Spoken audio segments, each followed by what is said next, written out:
100-year deal. Now Keir Starmer has emerged as the number one cheerleader for the war in Ukraine. And deployment of British forces to Ukraine, they were described as peacekeeping forces in Ukraine.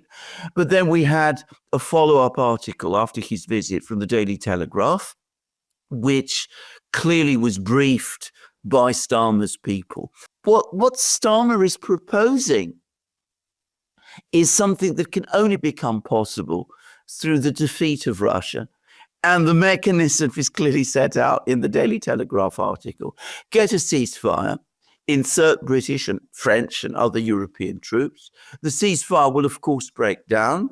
Then you have an all-out West Russia war, missile strikes deep inside Russia, unending war of that kind, engineer Russia's capitulation and defeat, and then Ukraine becomes essentially a permanent British and Western ally, brought ultimately into NATO itself. If Trump is led into supporting this agenda in any shape or form, then there is not going to be peace in Ukraine because the Russians, of course, will never accept it. But then the article goes on to say that it's essential that Trump delay any contacts with the Russians. Why? They said that he should until Ukraine is put in a better military position.